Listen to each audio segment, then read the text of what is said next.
Pues sí. No. Bueno, pues nada, transcurridos los 5 minutos reglamentarios de descanso, vamos a por la segunda parte de esta sesión. Bueno, es que bueno, presentar a Nando ya veréis que no es muy fácil, pero bueno, yo lo intento siempre, bueno, desde que nos conocemos, cuento un poquito lo mismo, pero siempre cambio algunas cosas porque realmente hay cosas que creo que son muy, muy interesantes, ¿no? Bueno, hay muy poca gente de todos los que estamos aquí probablemente y de mucha otra gente que, aunque no está, sí le hubiera gustado estar, pero bueno, no se matricularon, etcétera. Hay muy poca gente que no conozca a Nando porque esos Nando Tours llevan, bueno, llevándolo por todos los institutos y coles de España desde hace ya un tiempo y bueno, además el hashtag de Nando Tour, bueno, pues no para de funcionar en Twitter, así que bueno, yo creo que va a ser bueno, pues un encuentro magnífico. Mirad, yo en 2012 me encontré por casualidad con una obra de teatro que se titulaba Cuando fuimos dos. Estaba entonces en la Sala Triángulo, que hoy es el Teatro del Barrio, y dije, bueno, pues nada, voy a ir a verla. La verdad es que es alucinante porque dije, joder, ¿y quién es este tío que escribe esto? Entonces iba con un compañero del instituto y me dice, pues tengo una compañera que ha leído una novela suya que se llama La Edad de la Ira y bueno, creo que es magnífica. Bueno, al poco tiempo me encuentro con La Edad de la Ira en una librería, la leo y digo, uff, esto es, bueno, vamos, no sé, como la clave de todo lo que yo estaba buscando. Y él lo sabe porque, bueno, lo hemos hablado muchas veces.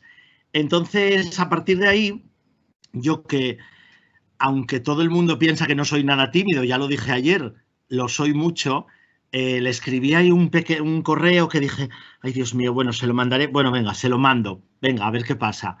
Y le mandé un correo, claro, como siempre, los de lengua nos enroscamos como nada y venga y venga y largo y largo y largo. Y dije, bueno, este me va a decir, mira, este es un pesado. Bueno, realmente él me contestó cómo es él realmente, un ser maravilloso, lleno de cariño y tal. Y la verdad es que a partir de ahí, y con la complicidad de un amigo común que se llama Vicente, pues la verdad es que vino al instituto y desde entonces no hemos parado de hacer cosas con él porque todo lo que hacemos con él tiene un éxito maravilloso. Entonces, simplemente quiero hacer un pequeño repaso por sus obras, aunque bueno, por las obras teatrales lo acaba de hacer muy bien Rosalía, pero bueno, un poco para que conozcáis más, ¿no? Hay una obra que se llama Los amores diversos, en la que Ariadna se encuentra en la gran encrucijada de su vida tras la muerte de su padre y la relación que no acaba de afianzarse con Emma. De ahí pasé también a Malditos 16, sobre el suicidio en adolescentes, debido bueno, pues a problemas sentimentales, sociales, que van sufriendo. De ahí pasé a Nunca pasa nada, en la que un grupo de veinteañeros se reúne un fin de semana en una casa rural y acaban verdaderamente por conocerse. Pero no quiero olvidar las que quedaron atrás y que leí después, porque las fui conociendo después. Saltar sin red, en la que los personajes solo se encontrarán a sí mismos a través del espejo que los demás les van poniendo enfrente. La magnífica versión libre, como él dice, de los desengaños amorosos de María de Zayas, que hemos trabajado en el taller y que conocéis. Tour de Force, con la que nuestro alumnado puede conocer a dos de los personajes más importantes de la residencia de estudiantes, que son Lorca y Buñuel. Y luego paso a sus novelas. La inmortalidad del cangrejo y El sonido de los cuerpos, aunque cuentan historias argumentales muy distintas, son una bajada a los infiernos de sus dos protagonistas. Dos historias en las que estos se moverán en una espiral de peligros que no nos darán ni un solo respiro, con ese ritmo de thriller tan típico de las novelas de Nando. No quiero olvidar, por supuesto, Cuando todo era fácil, porque para mí fue otra de esas novelas clave. Si no la conocéis, realmente es maravillosa. Cuenta la vida de un fotógrafo que se había ido joven a Estados Unidos y que cuando fracasa personal y profesionalmente vuelve a la ciudad que lo vio nacer y crecer y se encuentra con aquellos que habían sido sus amigos. Los nombres del fuego, una historia, bueno, de lo que leo para adolescentes, en la que vemos cómo dos chicas jóvenes de mundos tan distintos como Madrid en el siglo XXI y Tenochtitlán en el siglo XVI sufren los mismos problemas, que es lo que llevamos hablando todos estos días, ¿no? De que los problemas son los mismos aunque haya pasado bueno, pues el tiempo, ¿no? Los siglos. Y en los últimos thrillers para adolescentes, que os recomiendo que leáis, que también lo hacía Rosalía, son Nadie nos oye, sobre el acoso escolar y los problemas de bandas rivales, En las redes del miedo, Hasta nunca Peter Pan y la versión de Eric, la última con la que ganó el Premio Angular 2020, que nos enfrentan a quiénes somos en realidad y a cómo nos enfrentamos nosotros a esa realidad de quiénes somos. Es decir, que nos ponen un espejo delante para realmente que nos demos cuenta de quiénes somos, ¿no? Tiene dos obritas que no voy a comentar porque todos las conocemos también, porque son las que ponemos siempre en los primeros cursos de la ESO, ¿no? El reino de las tres lunas y el reino de los tres soles, que siempre tienen un éxito increíble. Y la única que me falta, y lo reconozco por leer, es la foto de los 10.000 me gusta. Pero bueno, seguro que yo sé que por Twitter que a los chavalillos de sexto y de primero de la ESO les encanta, o sea que también os animo. Bueno, simplemente quiero deciros que toda la obra de Nando está llena de personajes y de historias maravillosas y que para el aula y, bueno, por supuesto, para llevar a los chavales al teatro, que es un sitio muy seguro, os lo puedo asegurar, la verdad es que son obras maravillosas y Nando es una persona, bueno, excelente. Así que nada, no puedo decir nada más, paso la palabra a Nando y nada, hasta luego, que sigamos hablando. Bueno, buenas tardes. Lo primero, dar las gracias. Bueno, muchas gracias, Alejandro, esta presentación tan bonita. Recuerdo perfectamente ese primer correo, que efectivamente eran varias pantallas de correo, pero que fue el principio de esta hermosa amistad. Y a mí me gustaría comenzar con un agradecimiento, además de Alejandro por la presentación, a quienes habéis organizado este encuentro, este seminario. Me parece maravilloso, no solo porque sale de teatro, sino porque se habla de teatro y coeducación, que son dos de los ejes tanto de mi vida profesional como escritor, como de mi vida profesional como docente, aunque no ejerza, ¿no? Y es maravilloso ver que hay tanta gente, que tantas compañeras interesadas en cómo coeducar también desde el teatro, ¿no? Y muchas gracias a Pilar y Alejandro por invitarme a esta aventura, aunque sea online. Me habría encantado que fuera en presencia. Espero que la próxima vez sí lo sea. Y a Ruth y a Rosalía por el análisis que han hecho de mis propios textos. A mí se me hace raro hablar de mi literatura después de oírlas a ellas, porque me parece que mi análisis va a ser mucho menos brillante y mucho menos documentado, ¿no? Y desde luego nunca había pensado que en la Edad de la Ira bebiera tanto de la raíz de la tragedia clásica. O sea, a mí mismo me ha sorprendido el ver ese símil entre Antígona y la Edad de la Ira, ¿no? Lo que quiere decir que al final tenemos muchas fuentes, a veces conscientes y a veces inconscientes. Dicho esto, y antes de empezar a compartir estas reflexiones que he hecho, bueno, pues a partir de la propuesta que me hacían, ¿no? De hablar de adolescencia y de cómo es la adolescencia en mi teatro, simplemente mencionar que creo que sabéis que hay unos fragmentos de mis obras que voy a ir leyendo a lo largo de la exposición. Los tenéis colgados en los archivos, o sea que luego los podéis recuperar. Ahora no los vais a necesitar porque los voy a ir verbalizando al hilo de lo que vaya contando, y que al final, pues espero que preguntéis, comentéis, digáis lo que os apetezca, que me parece que al final puede ser lo más enriquecedor. Así que sin más, comenzamos, ¿no?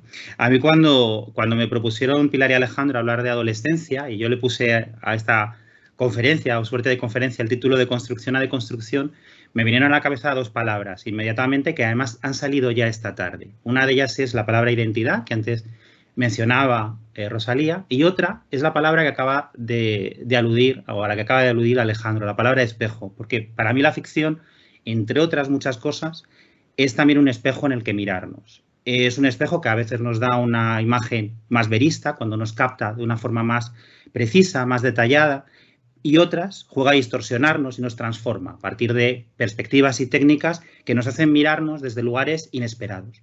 Y dentro de ese espejo, creo que el teatro, como universo ficcional, nos da un ángulo que no nos ofrece ningún otro género literario, porque tiene un rasgo que es la inmediatez, tiene otro que es el diálogo y tiene una capacidad enorme de fomentar el desarrollo de la empatía, de la educación emocional en el público, porque de alguna manera nos estamos situando en un espejo donde nos estamos moviendo emocionalmente a la vez que se están moviendo los personajes que lo interpretan. Yo creo que de ahí quizá el hecho de que para mí sea tan importante como una herramienta tanto literaria como educativa. Y precisamente porque en la adolescencia necesitamos espejos, necesitamos vernos, necesitamos buscarnos para entendernos, llegamos a esa segunda palabra, a esa identidad de la que antes hablaba Rosalía y que yo creo que hace que el teatro sea tan necesario en esa etapa, en ese momento de la adolescencia donde estamos buscándonos a tantos niveles y además donde tenemos una necesidad doble y contradictoria, porque por un lado queremos singularizarnos, es decir, queremos sentirnos especiales, sentirnos únicos, pero a la vez necesitamos conseguir la aceptación del grupo. Esa es una presión a veces muy contradictoria, muy paradójica, que nos puede provocar mucho dolor, porque por un lado nos estamos enfrentando a la diversidad desde reivindicarla como algo distintivo, como algo que nos diferencia, que nos hace especiales, pero a la vez también nos enfrentamos a esa diversidad como un elemento que puede llegar a ser excluyente. Ese es uno de los temas, o esa contradicción, o esa constante paradoja, creo que está en todo lo que escribo, y de alguna manera siempre hay una tercera vía en esos textos, que es esa diversidad como el elemento que realmente nos une, es decir, la diferencia como lo único que tenemos en común, el hecho de ser diferentes y cómo esa diferencia se puede entender desde cualquier ángulo, ¿no? En todos mis textos teatrales y narrativos aparecen siempre muchos discursos de odio que por desgracia siguen presentes, seguimos teniendo formas múltiples de racismo, machismo, homofobia, transfobia, bifobia, aporofobia, capacitismo, es decir, el listado es enorme, ¿no?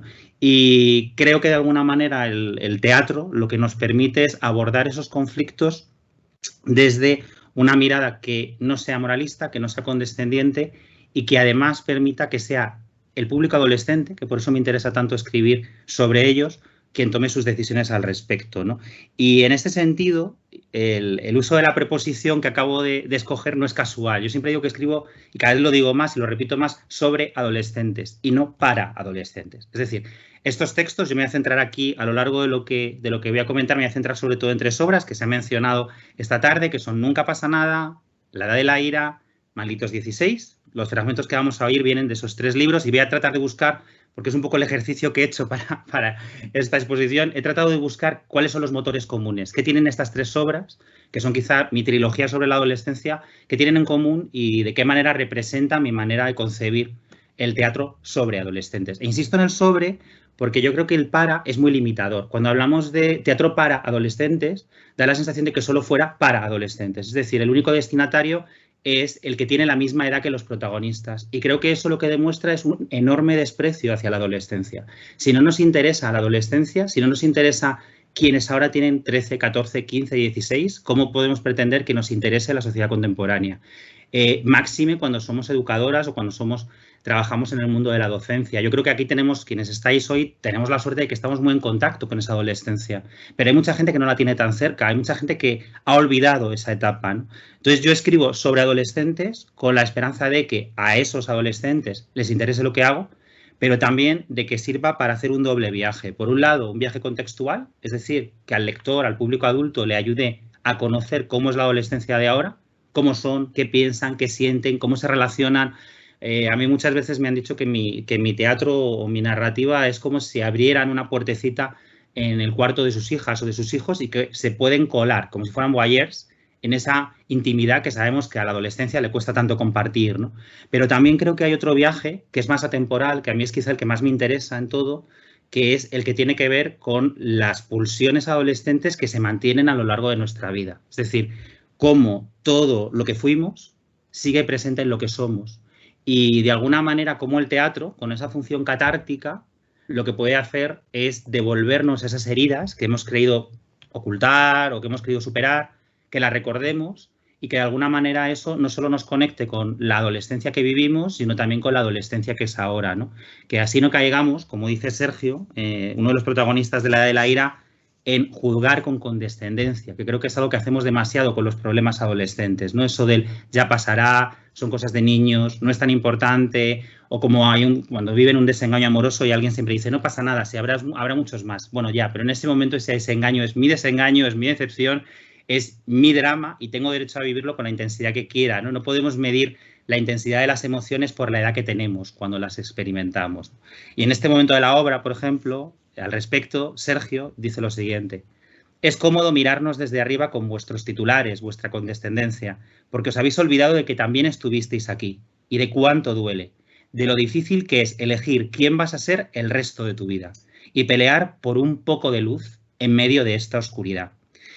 En mi caso, confieso que yo me di cuenta de ese olvido, me di cuenta de que estaba, como dice Sergio, mirando desde arriba cuando empecé a dar clase. A mí me ha cambiado la forma de escribir el hecho de ser docente. Yo llevo 7 años fuera de las aulas, en tanto que ya no explico el sistema nominal, pero sigo dentro de las aulas porque, como dice Alejandro, visito pues una media cuando se puede, por lo menos en los tiempos pre-COVID. Ya veremos qué ocurre ahora, que casi todo va a ser online, pero he visitado entre 150 y 200 centros escolares de todo el país cada curso. Al final eso supone estar casi todo el año lectivo en las aulas, solo que desde el lado de autor. Y a mí lo que se me despertó cuando cogí la tiza de nuevo fue esa sensación de me he olvidado de lo que era estar ahí, me he olvidado de lo que era estar en ese pupitre, me he olvidado de lo que era tener 14 años y me he olvidado de lo que me costaron 2 verbos que para mí son claves también en mi literatura y que creo que son claves en la adolescencia, que son el verbo elegir y el verbo visibilizarse. Elegimos a esa edad entre opciones a veces aparentemente sencillas, ¿no? Elegimos si hacemos letras o ciencias, elegimos si vamos a hacer un módulo o vamos a hacer bachillerato, elegimos qué carrera vamos a estudiar, que digo que son aparentemente sencillas porque no dejan de ser elecciones también complejas y que además nos van a marcar y que tomamos a una edad muy temprana, que a lo mejor ni siquiera sabemos por qué estamos tomando. En Nunca pasa nada, Aitana, una de las protagonistas, dice que es injusto elegir qué quiere estudiar cuando lo único que sabe es si le cae bien la de matemáticas o le cae mal el de literatura, pero que en el fondo no está tan segura de lo que quiere estudiar ni de lo que quiere ser. Pero luego también hay otras elecciones que tienen que ver con ese otro verbo, con visibilizarse, que son muy profundas y muy difíciles. En mi caso, por ejemplo, como persona LGTB, la elección de cuándo ser visible fue algo que marcó mi adolescencia. Y mi elección fue negativa, yo elegí no serlo. Quizá por eso hay tantos personajes visibles LGTB en toda mi literatura. Hay personajes trans, hay chicas lesbianas, hay chicos y chicas bi, hay chicos gays, porque de alguna manera creo que el teatro, con ese poder emocional que tiene, sí que puede ayudar a esa visibilidad. El hecho de tener referentes, el hecho de tener en ese espejo personajes diversos, hace que rompas esa soledad. Cuando tienes 14, 15 años, sientes que lo que te pasa a ti solo te pasa a ti. Solo es un problema tuyo, no lo compartes con nadie más. Esa frase que antes ponía un ejemplo Rosalia, que dice uno de mis personajes y que seguro que habéis oído en vuestro alumnado: nadie me entiende o no me vas a entender, incluso antes de que tratemos de comprender lo que les está pasando, ¿no? Y yo creo que el teatro sí que tiene la función y la misión a veces de sacar eso que no sabemos expresar de otra manera y presentar modelos de visibilidad. Y además el teatro lo hace de una manera especialmente contundente por su propia naturaleza conflictiva. Es decir, el teatro nace del conflicto. Lo esencial para que haya un texto dramático es que tengamos un conflicto. Todas las obras parten de una oposición entre un protagonista y un antagonista, ya sea el antagonista un miembro de su familia, un enemigo físico o el propio destino. Pero al final el conflicto es clave, ¿no? Toda obra teatral la podemos tratar de resumir y podemos hacer ese ejercicio de resumirla en 1 o 2 frases y siempre vamos a tener un conflicto como punto de partida. Eso yo creo que es profundamente adolescente, porque la adolescencia es conflicto. Entonces, quizá el teatro sea uno de los géneros que creo que son más afines al espíritu y a la naturaleza de la adolescencia. Por otro lado, también estoy hablando mucho del teatro como un instrumento educativo, y ahí también de nuevo me gustaría hacer otra precisión: el teatro como instrumento educativo, pero nunca teatro educativo. Es decir, creo que el teatro, como cualquier acto ficcional, como cualquier acto creativo, como cualquier disciplina artística, lo que tiene es que provocar preguntas, pero no ser pedagógico. Es decir, en mis obras se tratan temas muy duros, muchos de ellos tabú. Es más, alguna estuvo a punto de no ser estrenada, nadie quería estrenar Malditos 16. Costó mucho porque en cuanto mencionábamos las palabras suicidio adolescente, todo el mundo decía que eso no se podía estrenar, que eso no se podía publicar. Hoy llevamos casi 8 ediciones, vamos a por la 8ª edición ya del texto en Antígona, se lee en muchísimos centros escolares Y no solo hemos descubierto que era necesario que esa obra existiera, sino que incluso hemos, gracias a ella, a esa lectura, he recibido más de un correo en estos tiempos, de la obra ya publicada como 3-4 años, pues he recibido más de un correo de profesoras que han detectado ideaciones suicidas en su alumnado. Y eso lo he vivido de primera mano incluso en alguno de los coloquios de la función. Es decir, que yo sí creo que el teatro debe despertar el debate, despertar la polémica, despertar la pregunta, pero jamás dar soluciones. En Malditos 16, por ejemplo, era muy cómodo, en mi caso, el ofrecer una respuesta esperanzadora, positiva, fácil, porque eso me habría hecho quedarme más tranquilo como dramaturgo. Cuando estás tratando un tema tan delicado como el de 4 adolescentes que han intentado quitarse la vida, tienes enseguida la tentación de cerrarlo del modo más positivo posible, por miedo a que pueda provocar una reacción negativa. Pero yo, después de analizarlo mucho y de trabajar mucho, que luego lo comentaré con psiquiatras y con expertos en estos temas, lo que llegué a la conclusión es que tenía que ofrecerlo desde el realismo. Es decir, tenía que abrir puertas, pero dejar que esas puertas abiertas las cruzara el espectador si quería, y si no, no. Es decir, lo que hice ahí fue jugar con la estructura. Malditos 16 está planteada desde el pasado, cuando intentaron suicidarse, y desde el presente, cuando vemos que no lo consiguieron, cuando vemos que lo superaron. Pero también vemos las heridas que les quedaron de entonces. Es decir, lo que os comentaba antes de no subestimar el dolor. Muchos adolescentes que pasaron por la función son adolescentes de ese taller al que aludía Rosalía, en el que yo trabajo con adolescentes que han intentado quitarse la vida. Venían a ver la obra, muchas veces con sus familias, y una cosa que agradecían es que la obra no simplificase el problema. Es decir, que al final no hubiera un happy end, un final feliz, y todo se resolvió, sino que al final se hablará de que el dolor permanece y de que es importante hablarlo para superarlo, ¿no? De cómo el silencio, que yo creo que es otra de las cosas por las que escribo teatro sobre adolescentes, lo hago porque creo que el teatro ayuda a romper el silencio, ayuda a hablar de lo que nadie habla y además ayuda a hacerlo de manera colectiva. Posiblemente nunca habría escrito Malditos 16 en formato de novela. He abordado el tema del suicidio adolescente en otros libros. Está en la versión de Eric, está en Las redes del miedo, incluso en la de la ira, pero siempre aparece de una manera mucho menos protagonista, como un subtema.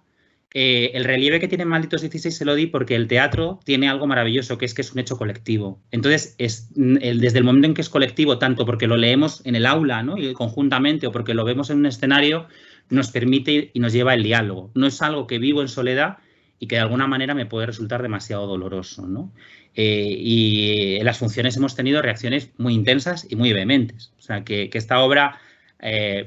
por lo menos para mí, yo creo que es algo que ha marcado un hito en mi vida y que le voy a estar muy agradecido por muchas cosas, y también porque me ha demostrado que realmente la literatura nos ayuda a, de alguna manera, abordar heridas. No sé si a sanarlas, pero sí a abordarlas, ¿no? Pero insisto, siempre sin dar soluciones, sin dar moraleja, porque yo creo que eso cualquier lector o espectador lo detesta, pero más aún el público adolescente. El público adolescente tiene alergia, aversión, y lo sabéis mejor que yo porque los tenéis en las aulas. Tiene aversión a que le digan lo que tiene que pensar o lo que tiene que hacer. Creo que el teatro debe tratarles como espectadores inteligentes, espectadores de primera, no como espectadores que necesiten un texto codificado de una manera edulcorada, simplificada. Y en ese sentido creo que es fundamental que sea un teatro que cuide mucho el lenguaje y la estructura. Al menos en mi caso es prioritario. ¿Por qué? Porque de alguna manera todas mis obras, en concreto las 3 en las que me estoy centrando, nacen de testimonios y experiencias reales. A mí me interesa mucho la documentación, me encanta hablar. Yo creo que soy un periodista frustrado en el fondo, aunque nunca me lo había planteado hasta hace muy poco, y de alguna manera vuelco eso en mi ficción. Entonces, en cuanto partes de la realidad como materia prima, creo que la tarea fundamental del escritor es poetizar esa materia prima. Es decir, no limitarte a reproducirla de manera mimética, gris, sino buscar una forma, una estructura, un lenguaje que te la lleve a otro nivel. En este sentido, las 3 obras tienen 3 estructuras difíciles. Yo recuerdo en concreto con Malditos 16, cuando hicimos los primeros pases para prensa, hubo quien nos dijo, el público adolescente no la va a entender.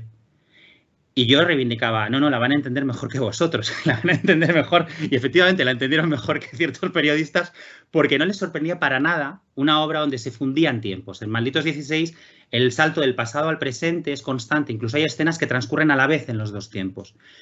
A nosotros, a lo mejor eso nos puede sorprender más o menos, no en este caso que somos lectoras y nos encanta la literatura, pero a lo mejor a alguien menos lector le puede chocar. A un adolescente del siglo XXI, ese lenguaje no le choca nada, es el lenguaje de sus videojuegos, es el lenguaje de sus series. Tenemos la posibilidad, y creo que eso es algo también que tenemos que de alguna forma aprovechar desde el lado de la escritura y de la docencia, que tienen la capacidad de admitir un discurso ficcional mucho más elaborado del que creemos. Y otra cosa que tampoco podemos olvidar, o por lo menos a mí me parece importante, es que no lo saben, posiblemente nuestro alumnado adolescente no lo sabe, pero son expertos en teatro, porque hacen teatro todo el tiempo. Hacen teatro cuando dialogan en WhatsApp, cuando hacen monólogos en YouTube, cuando hacen monólogos en Twitter o cuando hacen una performance en TikTok, porque TikTok, tal y como lo usan, no deja de ser una performance. Y además, os desafío a que tratéis de hacer un TikTok tan divertido como el de cualquiera de nuestros alumnos adolescentes. Y no os va a salir, no os subestimo, pero quiero decir que ellos tienen un manejo de esas herramientas, de esos lenguajes que en el fondo son los lenguajes que componen el código semiótico teatral. Lo maravilloso del teatro también, quizá por eso a mí me gusta tanto saltar del teatro a la narrativa, es que en la narrativa tienes un código que es el verbal, mientras que en el teatro sumas al código verbal el código de la actuación, el código de la dirección, el código de la iluminación, el código de la música, y tenemos ahora mismo una adolescencia que utiliza esa multiplicidad de lenguajes constantemente, con lo cual creo que el teatro tiene un aprovechamiento didáctico inmediato porque frente a la rareza que les puede suponer el leer teatro, en cuanto entran en ello, se dan cuenta de que es algo no solo afín a su manera de pensar y de escribir, sino que llevan haciendo constantemente, ¿no? Y quizá uno de los problemas que yo creo que se están solventando, que estamos intentando solventar, por los que la adolescencia ha mostrado menos interés por el teatro, es la dificultad de acceso al mismo. Es decir, por un lado, creo que no tenemos una tradición tan longeva de teatro juvenil o de teatro con protagonistas jóvenes como haya en otras literaturas, como la anglosajona.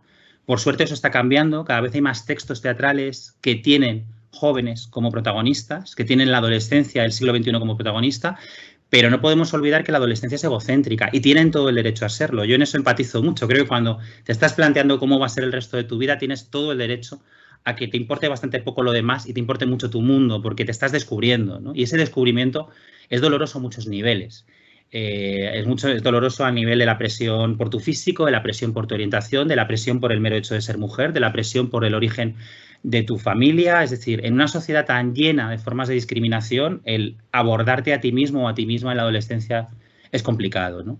Y en ese sentido necesitan ser protagonistas y no teníamos demasiada literatura teatral al respecto. Es más, yo empecé a escribir estas obras de teatro pensando en mi alumnado, en que cuando tenía que recomendarles textos, solo encontraba obras que estaban muy lejos de lo que pudieran ser sus intereses inmediatos. Y no es que no quisiera que lo leyeran, es decir, me parece, hay obras, y lo sabemos, ¿no? Leer Bernarda Alba, la leas cuando la leas, siempre es un éxito, porque es una obra universal, maravillosa, y la palabra de Lorca es imposible que no te lleve, incluso al alumnado más difícil, pero a veces es más fácil acercarlos al teatro de los clásicos si tenemos un enganche contemporáneo que les esté diciendo que el teatro también les da un lugar protagonista. Yo creo que algo que se puede conseguir desde la literatura dramática es decirles que son protagonistas del discurso cultural. Es decir, que la cultura no es algo que les dé unas migajas, sin más, sino que la cultura les contempla como público de primera calidad, como público de primera necesidad y que queremos escuchar realmente sus voces, ¿no?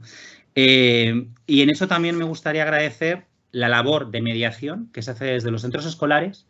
Yo antes hablaba de Malditos 16, va por la 7ª edición, nunca pasa nada, acaba de sacar la segunda, La Edad de la Ira está a punto de sacar la 8ª. Hace años sería impensable reeditar textos teatrales en estas cifras. Eso no es una casualidad, eso es porque hay muchísimas y muchísimos docentes recomendando teatro, leyendo teatro, acercando el teatro. Yo ahora estoy recibiendo correos de gente que está preparando las lecturas del curso y algo que me fascina es que quizás es el primer año que me preguntan más por obras teatrales, incluso que por novelas. Las novelas ya las conocen, ya las tienen, pero quieren recomendaciones de textos dramáticos. Hoy, por ejemplo, me escribía un profesor que tiene grupos, le han tocado un grupo complicado de PEMAR, complicado porque les han cambiado de centro en el último momento, vienen enfadados, no solo porque son el grupo de PEMAR que sabemos que tienen que sufrir una propia discriminación casi dentro del centro del sistema educativo, sino porque además los han movido por todo este tema de las dificultades que tenemos este año en el aula a otro centro que no es el suyo. Entonces le ha llegado un grupo de adolescentes enfadados y me decía que cuál de estas obras de teatro podía trabajar para leer en clase y que sacaran el enfado, ¿no? Bueno, pues yo le he dado algunas ideas al respecto, pero me ha parecido que efectivamente el teatro puede servir mucho para catalizar esas emociones, para sacarlas, porque además compartes esa lectura, vas comentando, vas viviendo y el vivir desde la ficción también te ayuda al distanciamiento, ¿no? Y también un segundo agradecimiento a las editoriales de teatro. Hace años era impensable poder contar con todos los títulos que tenemos en la cartelera publicados. Y a mí me daba mucha envidia cuando viajaba a otros países como Francia o Inglaterra, donde sí que esas ediciones existían, ¿no? Y en mi caso publico todo con ediciones Antígonas, una obra que está en ñaque, alguna cosa en primer acto, pero bueno, colaboro con Antígona firmemente y es loable el trabajo que están haciendo de contar con toda la dramaturgia contemporánea, ¿no?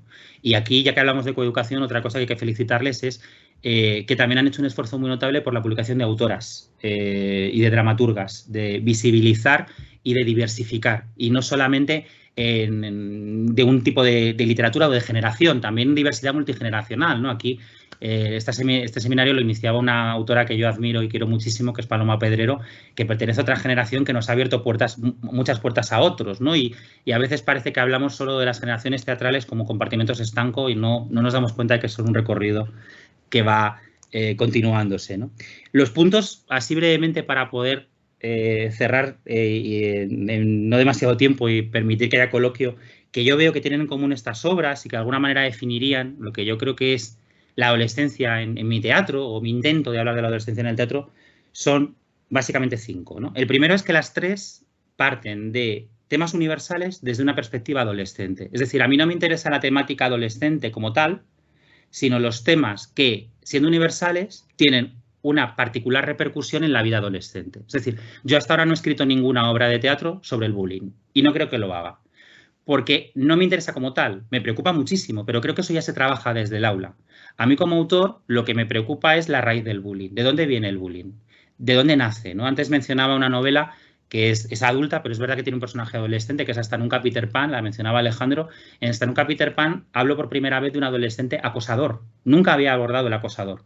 Pero no me voy al centro escolar y ni siquiera es una novela juvenil, es una novela para adultos. ¿Por qué? Porque lo que quiero ver es dónde están las raíces de la violencia, ¿no? Yo siempre pienso que ningún adolescente se levanta de la cama pensando voy a hacerle el día imposible a mis profesores y a mis compañeros. Nunca.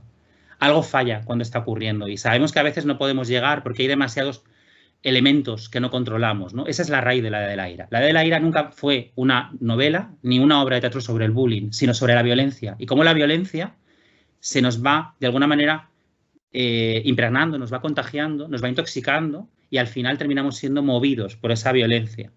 Y de alguna manera eso está en los 3 textos y en general en toda mi literatura. En el caso de La de la Ira, ya digo, la violencia y la discriminación. En Malditos 16 los temas serían el suicidio y la salud mental. Y en Nunca pasa nada, la amistad y las expectativas personales. Cualquiera de estos temas se podría haber abordado con personajes adultos.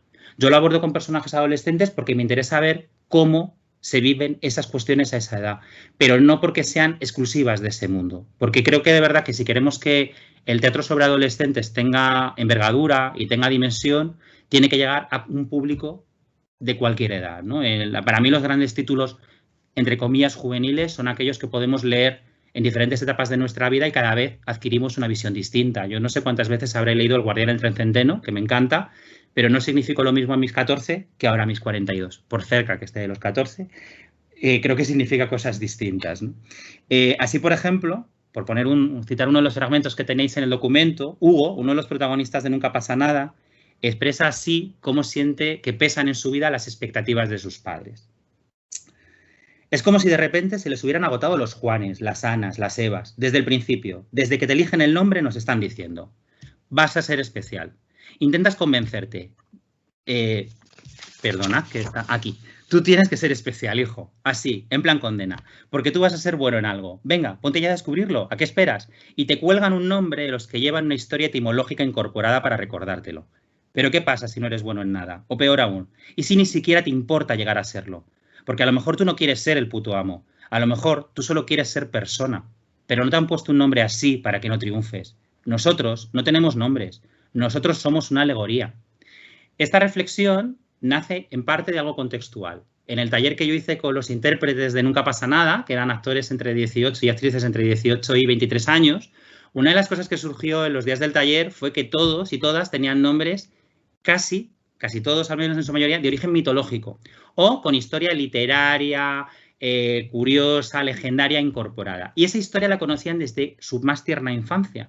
Y uno de ellos dijo que tenía la sensación de que ningún padre actual, ninguna madre actual quería que su hijo o su hija no fuese especial, no destacase en algo, no fuese un futuro genio, ¿no? ¿Cuántas veces hemos visto eso de algún cartel, ¿no?, de estos maravillosos gurús que yo quiero y admiro tanto, en los que se habla, ¿no?, de que todos llevamos un genio dentro. Bueno, pues a lo mejor no, y no pasa nada. Quiero decir que lo importante es que llevemos una persona y que esa persona pueda crecer y desarrollarse en plenitud, ¿no?, de sus capacidades y de sus intereses. En este caso hay un punto, ya digo, de partida contextual, la reflexión sobre los nombres, es verdad. Y fijaos en los listados de nombres de vuestro alumnado, ¿no?, en las modas de esos nombres. Pero a mí eso me llevó a otro lugar, que es el que yo digo que es universal. La presión de nuestras familias en nuestra vida, las expectativas. Creo que eso no desaparece en ninguna etapa de la vida. A mí, al menos, a mi edad, sigue pesándome esas expectativas, sigo teniendo una relación maravillosa con mis padres en algunos momentos y conflictiva en otros, y sigo teniendo una lucha conmigo mismo, con la persona que soy, con la que esperaba ser. En Nunca pasa nada está contado en personajes de 20 años, sí, porque me parece que es un momento donde eso se cristaliza de una manera mucho más dolorosa y con menos herramientas de las que tenemos cuando pasa el tiempo. Pero creo que el hecho de que se cuente con personajes de 20 no exime que pueda ser entendido o comprendido por espectadores de cualquier edad, ¿no? Por otro lado, las tres tienen un afán no de dar respuestas, sino de detener el tiempo para que sea posible la reflexión. Es decir, yo creo que tenemos una sociedad que se define por la velocidad. Somos un mundo muy efímero, donde todo se olvida enseguida y donde apenas tenemos espacio para la contemplación o ni siquiera para el duelo, ¿no? Ante un momento de crisis, ahora, por ejemplo, estamos viviendo uno muy serio, y enseguida, en cuanto comenzó la pandemia, teníamos ya discursos de autoayuda, teníamos ya momentos de sacar lo bueno, teníamos momentos de aprovechar, en un momento en el que estamos perdiendo personas, en el que estamos viendo una crisis económica que está afectando a mucha gente de una manera muy grave, y aún así tenemos la obligación siempre de darle la vuelta desde un triunfalismo que a veces me resulta muy impostado.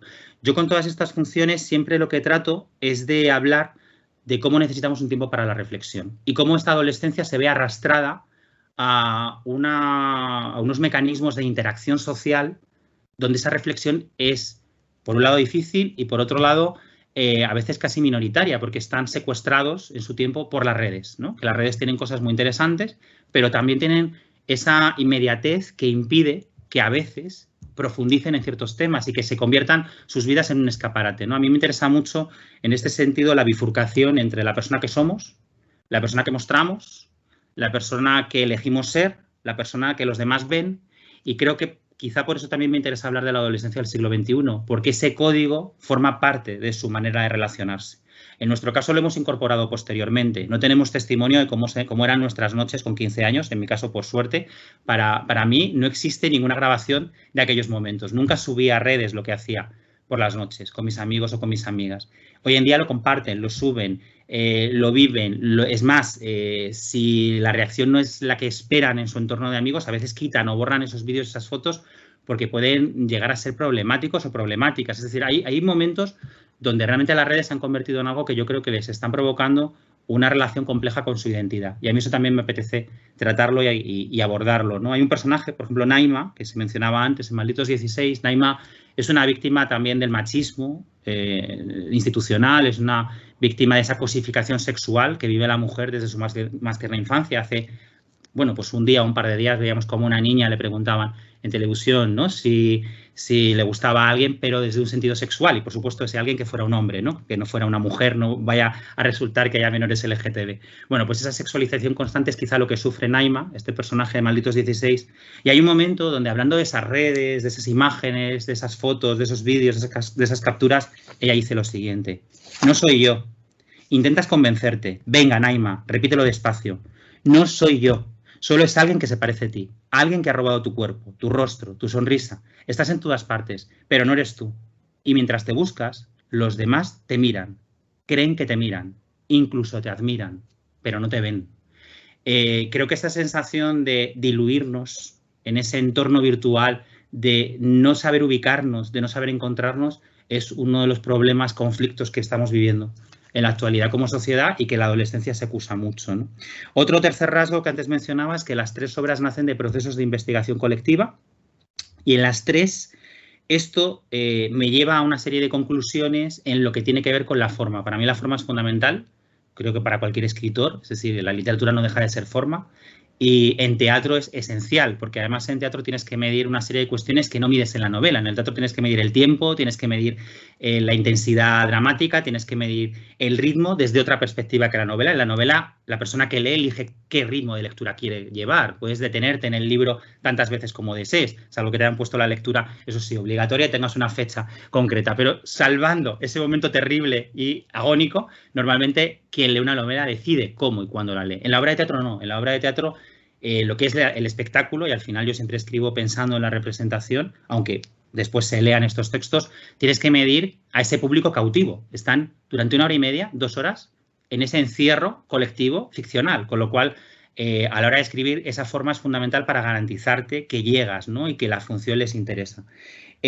A mí, en este sentido, me interesa, por un lado, el esfuerzo de poetizar el lenguaje. Es decir, lo que trato es cómo alejarme de la pura mímesis y que de alguna manera se combinen, y eso es quizá lo más difícil, lo que más tiempo me lleva de corrección en todos mis textos, que se combine lo cotidiano con lo poético. Es decir, que el adolescente o la adolescente que está viendo la función se identifique y diga, sí, soy yo, sí, yo he llegado a decir eso, sí, yo pienso eso, pero que la obra eleve el vuelo de lo prosaico y que aporte otra mirada. Es decir, que haya un juego poético que nos lleve a otro lugar, ¿no? A veces ese juego es más evidente y a veces lo es menos. Os voy a poner un ejemplo donde, desde la Edad de la Ira, donde el texto es aparentemente muy prosaico, pero en realidad está muy medido, muy trabajado, para que se juegue con una serie de palabras y con un ritmo que permita que en la puesta en escena ese párrafo resulte, sin embargo, mucho más lírico de lo que es en apariencia. Es un párrafo que se le atribuye al personaje de Mary, que es un personaje que siempre está subestimado por su entorno. Es una chica a la que todo el mundo subestima por su apariencia y precisamente por eso se le concede un monólogo en el que rompe ese disfraz, ¿no? Y ella dice lo siguiente: algún día, sí, algún día, podré gritarle a todos que no soy la basura que ven en mí, la basura que me hacen sentir cuando me miran como si fuera idiota. La ira para mí es eso. Ira es que te encierren en una persona que no eres, que te juzguen cuando te miran, pero tú sabes que no te ven. Y a mí me encanta que me miren, me gusta mucho que me miren, pero estoy deseando que alguien, alguna vez, también me vea. Para mí, Mary era un reto, porque es una chica con un nivel cultural muy bajo y yo necesitaba que ese nivel cultural no empobreciera la importancia de su discurso. Entonces tenía que utilizar palabras muy sencillas, juegos léxicos muy evidentes, pero que no la hicieran parecer un personaje pobre. Porque otra cosa que yo creo que es fundamental en la escritura teatral, y al menos yo lo intento, y desde luego para adolescentes, es que los personajes sean poliédricos y contradictorios. Es decir, un personaje no puede ser plano. La obra teatral es conflicto, pero también es conflicto desde el propio personaje. Tiene que habitar el conflicto en él. Si el conflicto habita en el personaje tiene que tener contradicciones, puntos débiles, dudas, inseguridades. Y muchas veces a mí me gusta jugar, y eso es algo que es muy característico, yo creo, de mis textos, y es más de un actor y más de una actriz me lo ha dicho en algún montaje, que yo juego mucho a la antítesis. Normalmente mis personajes dicen una cosa y hacen la contraria. Es muy fácil encontrar ejemplos de protagonistas que están diciendo algo y están haciendo justo lo opuesto. Por poneros una cita, hay un momento de Raúl, el gran amigo de Marcos en la Edad de la Ira, en el que Raúl, de nuevo desde ese falso lirismo del que os hablaba, porque siempre creo que los adolescentes se merecen que su lenguaje no sea una captación mimética del registro coloquial, porque eso tampoco lo hacemos con los adultos. A veces me pregunto por qué con el teatro adulto poetizamos la lengua de los personajes y por qué para hacer teatro adolescente consideramos que lo que tenemos que poner es una grabadora y ser simple y llanamente reproductores de sus muletillas y sus vicios lingüísticos cuando los adultos también los tenemos, ¿no? Pero hay un momento hablando de esa contradicción en el que Raúl dice lo siguiente: sois una generación violenta, nos repite, y a mí eso me hace gracia. Entiendo la televisión y me hace gracia. Miro en internet y me hace gracia. Salgo a la calle y me hace gracia. Somos las sobras de un mañana que nadie espera con ganas, porque todos habéis salido a refugiaros en la nostalgia, en esos 80 que miráis como si fueran un espejismo. Un lugar en el que protegeros de este hoy que os espanta. Y a nosotros nos va a tocar construir en medio de este desierto y de esta apatía, de este volver siempre la mirada hacia atrás, hacia los lados, hacia cualquier sitio que no sea el ahora.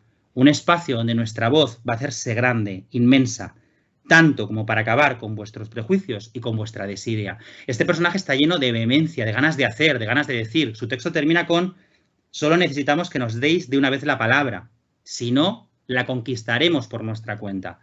Sin embargo, es el personaje más pasivo de toda la función. es quien menos hace. Nunca llega a enarbolar esas armas de las que está hablando. Y a mí esa contradicción me parece interesante porque creo que hacer teatro sobre adolescentes no supone el ponernos del lado adolescente, sino intentar entenderlos, pero también provocar, también incomodar y también mostrarles sus propias contradicciones. Es decir, a mí no me gusta hacer un teatro paternalista en el que les diga tenéis razón. También necesito hacer un teatro en el que les plantee, a lo mejor tampoco lo estáis haciendo tan bien como creéis. Hay un momento de Malditos 16 que era muy impactante en las funciones teatrales y es un instante en el que la psicóloga, que está hablando con el grupo de adolescentes, les pregunta, ¿vosotros habéis elegido a vuestros padres? Uno de los personajes dice, no. Y a continuación, el público adolescente, las matinales que hacíamos, estallaba en un murmullo de es verdad, nosotros tampoco, qué razón tiene. Gran aprobación. La actriz que hacía de psicóloga esperaba ese murmullo, que ya sabíamos que iba a llegar, y les devolvía la siguiente pregunta. Pues vuestros padres tampoco han elegido a sus hijos. El silencio en el patio de butacas era atroz, y ese fragmento salía en todos y cada uno de los coloquios, porque de repente el teatro, en ese momento, les había hecho cuestionarse si la relación con sus familias era difícil solo desde el lado de sus padres o era una dificultad bidireccional.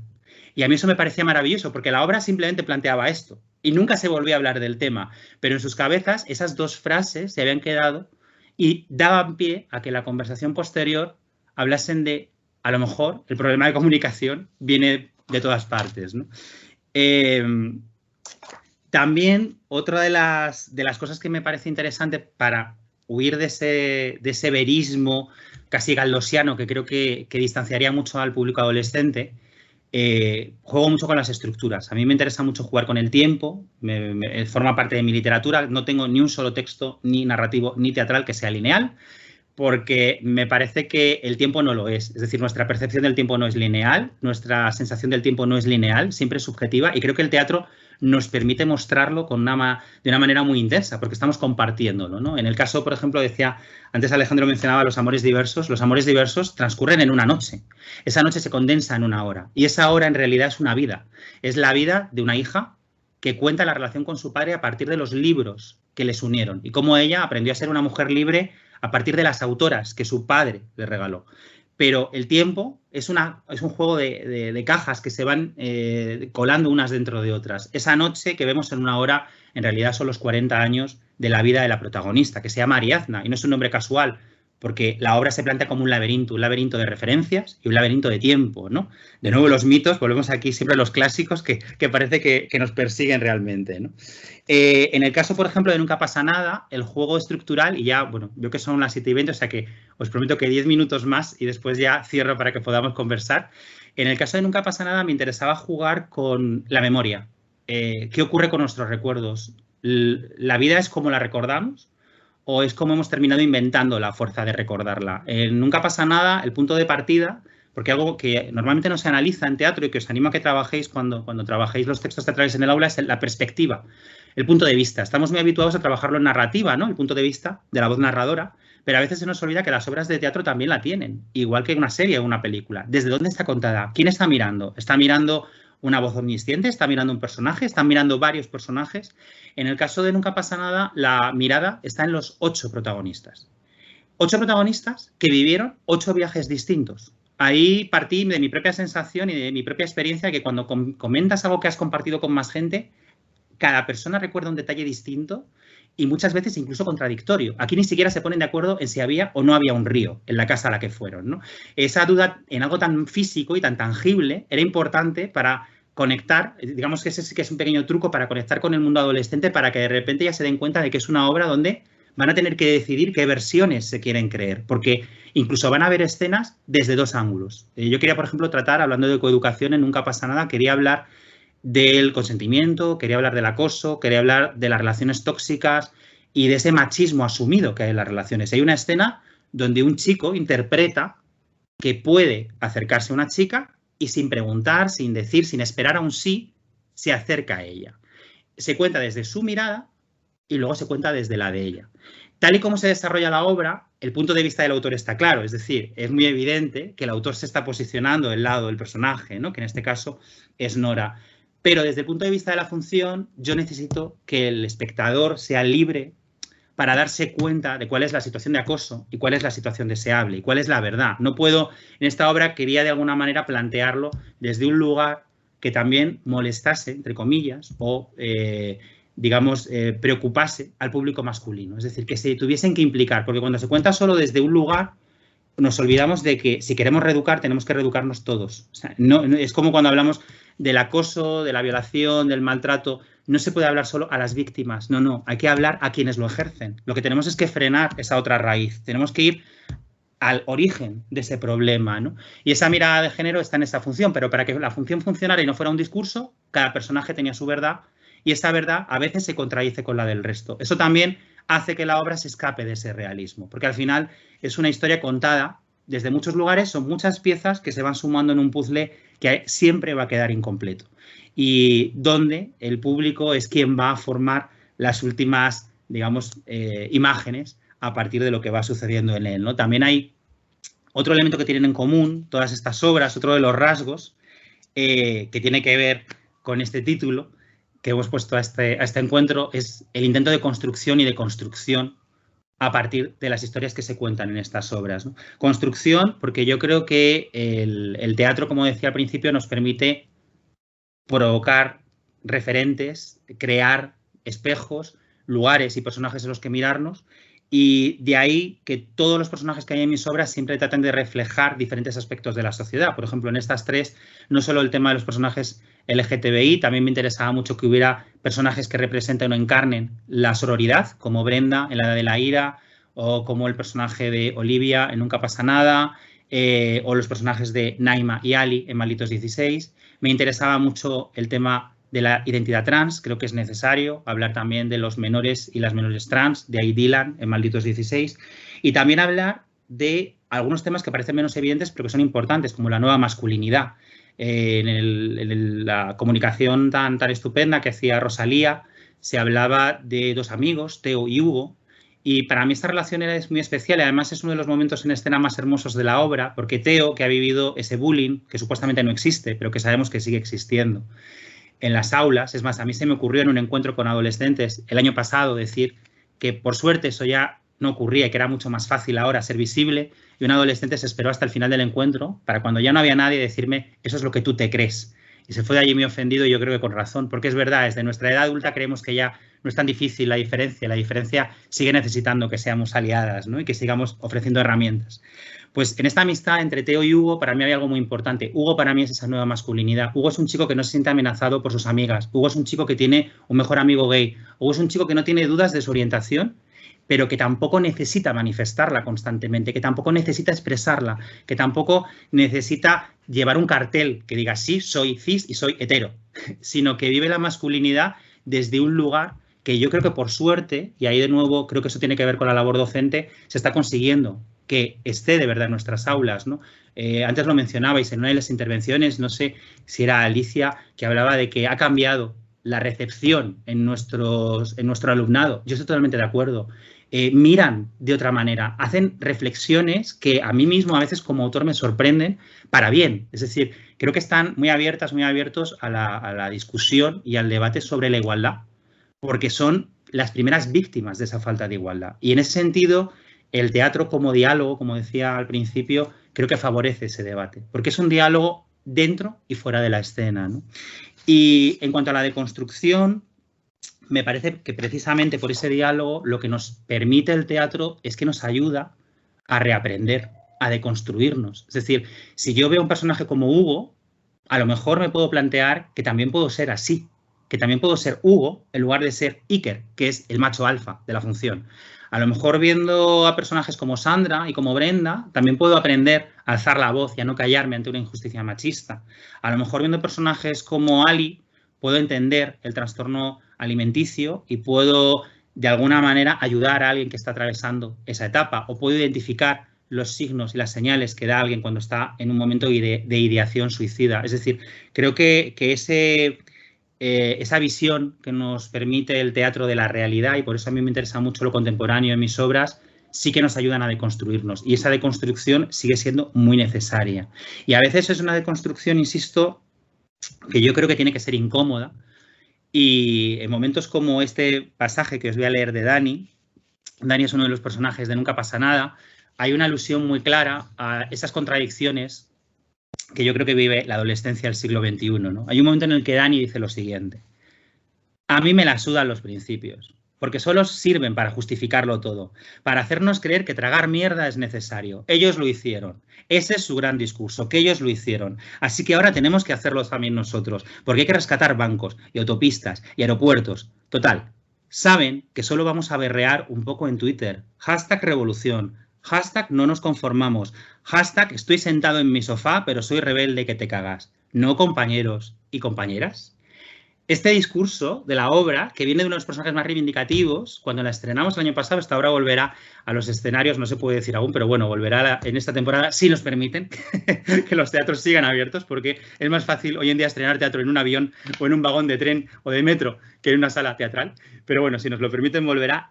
Causaba también un interesante revuelo en el patio de butacas adolescente, porque de alguna manera había una risa nerviosa de, es verdad, somos así, nos estamos quejando, pero nos estamos quejando con ese hashtag, en esas redes, y a la hora de la verdad falta mucha acción, falta mucho compromiso cotidiano. Y yo creo que eso también hay que contarlo. Insisto que me parece que el paternalismo no es el modo jamás de escribir sobre ellos ni de dirigirnos a la adolescencia, ¿no? Y otro elemento que yo creo que une toda mi literatura y mi acercamiento a la adolescencia, y con él ya sí que os prometo que cierro, es la importancia del mundo cultural como un lugar al que aferrarse. La cultura es protagonista en mis textos. La cultura y las referencias. Y además la cultura entendida en un sentido muy amplio. Yo en eso reivindico mucho una estética muy cercana al arte pop, que me entusiasma y me fascina. Y no hay ningún tipo, digamos, de censura en esas alusiones o en esas referencias que, sin embargo, son esenciales para entender a los personajes. Como ejemplos, la música en Malditos 16. Bob Dylan está presente a lo largo de toda la obra, incluso da pie a alguno de los gags cómicos que alivian una función tan dolorosa como esa. El cine, James Dean y Al Este del Edén son protagonistas en una de las escenas clave de la ira, porque también creo que el teatro, cuando les atrapa, igual que cualquier otro género literario, les abre también referencias que a lo mejor no conocen, pero que pueden buscar. Más de un adolescente me ha escrito diciendo que vio Al Este del Edén después de leer La Edad de la Ira. Y no os podéis imaginar lo que me ilusiona eso, ¿no? Que de repente vayan al cine clásico porque han llegado a él a través de una lectura actual, ¿no? Lo mismo en Los Nombres del Fuego, que se habla del apartamento. Pues también me ha llegado a pasar. Gente que leyó Los Nombres del Fuego y de repente se pone una película de Billy Wilder, ¿no? De alguna manera, también esas referencias culturales, como en el caso de la de James Dean, para mí son un modo de ubicar mi propia literatura en un discurso cultural más amplio. Para mí, estas tres obras, estos personajes, pero sobre todo protagonistas como Marcos en esta novela, o como Asier en Hasta Nunca Peter Pan, estos personajes adolescentes, incomprendidos, perdidos, que entroncan con ese James Dean, con ese rebelde sin causa, a mí me llevan a las raíces de la propia literatura. Antes hablabais de Antígona, pero yo me voy a Telémaco, al hijo rebelde por excelencia, ese hijo que sale a buscar a su padre y que se enfrenta a los pretendientes que lo rodean y que va a hacer lo que sea con tal de salvar a su madre, ¿no? En el fondo, Marcos es Telémaco. La herida de Marcos nace de que no pudo salvar a su madre. Telémaco va a llegar a tiempo, Marcos no. Por eso la ira de Marcos nace de que su madre ha muerto a manos de su padre y él no vio que estaba viviendo en un hogar, ¿no? Donde eran presas de la violencia machista. A veces las referencias son el mundo del cómic. Por ejemplo, el mundo de Batman y Joker en La Edad de la Ira, donde con el mundo del Joker lo que quiero es hablar de la oscuridad, de la autodestrucción. En el caso de Marcos, como el hecho de tener tanto miedo a sí mismo y de esa culpa de la que os hablaba antes, lo que hace es llevarlo a buscar su iniciación sexual, su iniciación sentimental en alguien muy complicado, mayor de edad, y que le va a meter en un mundo muy difícil, que es este tal Joker. En otras ocasiones es por lo contrario. El mundo Marvel, el mundo de los superhéroes y el mundo de los mutantes de la Patrulla X está en Malditos 16. ¿Por qué? Porque quería hablar, por un lado, de cómo los adolescentes y las adolescentes que han sido víctimas de suicidio, que han estado ingresados en psiquiatría, muchas veces se sienten muy distintos, se sienten que no pueden hablar con libertad de lo que les pasa, sienten que pesa sobre ellos el tema del tabú, es un tema que no pueden mencionar, incluso a veces les prohíben decirlos cuando se reincorporan a sus centros educativos. y se sienten como esos mutantes, se sienten extraños, como dice un personaje. Pero por otro lado, para mí también son superhéroes, son gente que ha vencido el dolor, son gente que se ha impuesto, son gente que ha recuperado la pasión por la vida, son gente que ha saltado un abismo complicadísimo y que se ha visto al límite. O sea, que estoy hablando de gente que realmente estuvo al borde de saltar de esa ventana. Y por eso esta referencia, ¿no? Porque también es un pequeño guiño a esa fuerza y a ese vitalismo. Y a veces son referencias que mezclan lo clásico y lo contemporáneo de una manera más caprichosa, más arbitraria, como en Nunca pasa nada. Nunca pasa nada, confieso que nació en parte en mi cabeza como un pequeño homenaje secreto a El Jarama de Sánchez Ferlosio. Por eso esa mención a ese río que nunca aparece, pero a la vez los personajes hablan de la saga de Harry Potter o de Juego de Tronos. Es decir, yo creo que también lo maravilloso del teatro es que es un lugar en el que cabe todo y donde de alguna manera podemos abordar muchos temas, ¿no? A mí como cierre, porque ya sí que me he pasado un poquito del tiempo que tenía previsto, aparte de seguir animándoos a que de alguna manera, bueno, pues acerquemos el teatro a las aulas, en nuestro alumnado, a que sigamos apostando por leer teatro, por compartir teatro, por escribir teatro, porque además es muy fácil que a partir de la lectura se animen a escribir. Insisto en que conocen estos recursos y además pueden jugar desde esas redes, desde esos dispositivos tecnológicos. Ahora que estamos en un momento de clases semipresenciales, yo creo que el teatro puede ser un gran aliado en la tarea tan difícil que tenemos por delante.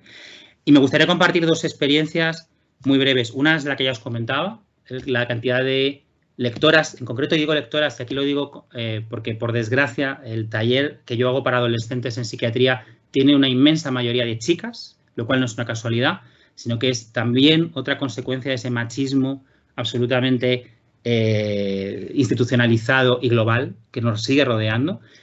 Y la minoría de chicos que han pasado por ese taller, todos son LGTB. Y tampoco es otra casualidad. Es decir, al final, creo que por desgracia sigue habiendo rasgos de nuestra identidad, que quizá por eso te reivindico tanto en mi literatura, que hacen que la sociedad sea más hostil y esa hostilidad puede llegar a rompernos, ¿no? Bueno, pues comentar eso, la cantidad de chicas en concreto que me han escrito después de Malditos 16 o de profesoras y profesores que han conseguido ayudarlas tras leer la obra. Y luego un ejemplo curioso y casi divertido, que es el de un chico que tras la primera función matinal que se hizo de la Edad de la Ira, con 300 espectadores en Madrid, en Conde Duque, en el coloquio, levantó la mano y delante de los 300 adolescentes que lo rodeaban, dijo con la voz muy entrecortada y pasándolo muy mal, que él estaba pasándolo muy mal porque no se atrevía a decirlo, pero que por fin lo iba a decir, que él era gay. En ese momento, los 300 adolescentes rompieron en un aplauso. Yo creo que es la salida del armario más exitosa que conozco. Y para mí es un ejemplo clarísimo de la fuerza del hecho teatral, de ese momento colectivo en el que eres uno más entre una multitud, pero a la vez eres uno muy importante, porque el escenario te está hablando a ti, te está contando a ti, y lo estás sintiendo como parte de tu propia vida, ¿no?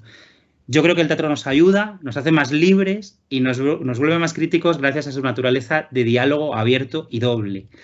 Por eso lo necesitamos, por eso lo amamos y quizá por eso, porque yo creo que puede ser tan poderoso como nuestras tizas, lo necesitamos en las aulas.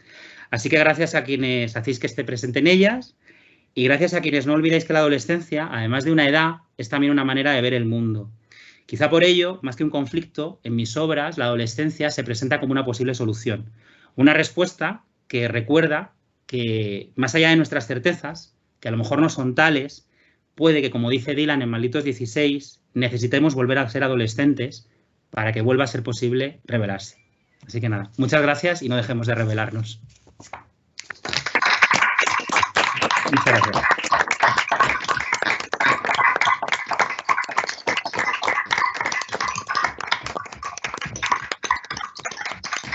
Pues yo os cedo la palabra.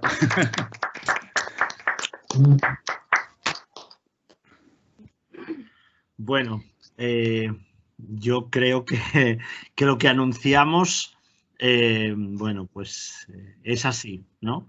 Nando tiene una fuerza brutal, no solo en sus obras de teatro y en sus novelas, que obviamente, pero también cuando habla, cuando nos interpela, cuando nos dice.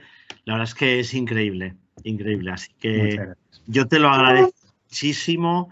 La verdad es que cuando empezamos a pensar en las jornadas, Pilar y yo teníamos ahí esa historia de, bueno, serán online, serán, bueno, pues presenciales, tal. Entonces habíamos pensado, bueno, pues que el día de Nando fuera presencial, porque queríamos que vinieran Rosalía y Ruth, que son otras del club de los Nando Believers y tal. Pero bueno, al final ha sido así, pero yo creo que igualmente es una preciosidad. Así que... Muchas gracias. Gracias, Nando, de verdad. Nada, un placer, un placer. Cualquier cosa que queráis comentar, preguntar, adelante. Bueno, yo quería dar las gracias, por supuesto, a Nando. Siempre es un placer escucharte, porque bueno, es que tu conferencia pues lleva de un sitio a otro y no hay más que asentir con la cabeza y decir es verdad, ¿no? Lo mismo me pasa cuando leo tus libros, ¿no? Esa identificación que hay con todo, pero no es, que era lo que quería comentar, ¿no? No es esa identificación como fácil, porque como muy bien has dicho, no eres nada condescendiente, ¿no? De hecho, yo creo que estabas intentando decirnos eso, ¿no? Pues, por ejemplo, los alumnos cuando han dicho no van a entender esta obra, pues por supuesto que la entienden, o sea, no son tontos, esas y otras y bastantes que pensamos que no las entienden, ¿no? Lo que pasa es que igual es una excusa, ¿verdad?, para que ellos no tengan acceso a esos temas, ¿no? Que queremos, como que nos da vergüenza, que no queremos, ¿no? Y entonces eso de no la van a entender, ¿no? Recuerdo que la vez que nos conocimos, que te hablé, que yo había propuesto de la edad de la ira y te dije, han hecho un comentario muy... No te lo voy a decir. Y tú, sí, dímelo. Y yo, no. Sobre la edad de la ira. Y va en el mismo sentido, ¿no? Que creo que es una excusa de las personas adultas porque nos da vergüenza ver lo que éramos, menos mal que no hay testimonios gráficos de lo que hacíamos, ¿no? Y hablando de eso, de que no es nada condescendiente, pues la importancia del lenguaje, ¿no? Porque eso se necesita un conocimiento, se puede estudiar desde el punto de vista literario. El hecho de que el tiempo no es lineal también exige un lector y una lectora exigente. Entonces, no es algo que lo lea cualquiera, ¿no? O sea, que se puede, tienes que estar atenta y bueno, y toda la cantidad de referencias, claro, las referencias culturales, que me parecen pues un tesoro, ¿no? Es una manera de que ellos y ellas entren ahí, se sientan identificadas, pero además, pues se les abra la mente, ¿no? A otras cosas. Entonces, bueno, yo creo que en realidad son novelas que exigen, ¿no? O sea, que exigen al lector, a la lectora y que, por supuesto, que deben estar en los planes, que era de lo que estábamos hablando, ¿no? Ahí. Y que tampoco es condescendiente por esto que dices del triunfalismo impostado, ¿no? Que no es benevolente, que no les da la razón todo el tiempo, que les hace cuestionarse, igual que también me hace cuestionarme a mí, ¿no? Por ejemplo, esa cita de, pues, cuando todo era fácil, o hasta nunca Peter Pan, ¿no? Pues también te hace cuestionarte, pues eso, tus ideales revolucionarios, todas esas cosas, ¿no? Y sí, no es... A veces eres duro. Soy duro. Muchas gracias, Pilar, Alejandro. Es maravilloso escuchar estas cosas, vivir con la autoestima crecidísima para bien. Pero es verdad que me ha gustado que has dicho lo de exigente, ¿no? Ese adjetivo para mí es importante. Creo que la literatura tiene que ser exigente. Y creo que a veces confundimos literatura juvenil o textos sobre jóvenes con literatura no exigente. Y entonces no estamos realmente leyendo ni compartiendo literatura. Estamos compartiendo otra cosa que puede estar muy bien en otro momento, ¿no? Pero yo creo que la labor del aula de literatura es acercarles precisamente los textos para que puedan tener luego independencia lectora enfrentándose a cualquier tipo de autor o de autora y de cualquier época y cualquier lugar, ¿no? Entonces, en mi literatura sí que es verdad que hay una exigencia formal fuerte y un compromiso con el texto desde el principio, porque creo que si no, al final, lo que les estoy ofreciendo no es literario, no es afín a lo que a mí me gustaría leer, ¿no? Yo siempre escribo pensando en lo que yo querría leer. Y luego lo que sí creo, quizá lo que diferencia mi literatura adulta de la juvenil, es que en la juvenil sí cuento con algo, que es la impaciencia. Es decir, ellos leen a la vez que están viendo a no sé quién en YouTube, a la vez que están whatsappeándose con 3 más y a la vez que está su amiga grabándoles no sé qué porque lo van a colgar en Instagram. O sea, son multipantallas. Las series no las ven en la televisión y lo sabéis. La serie la ven en el móvil mientras ven otras cosas, con lo cual, si tú no les atrapas desde el principio, los has perdido.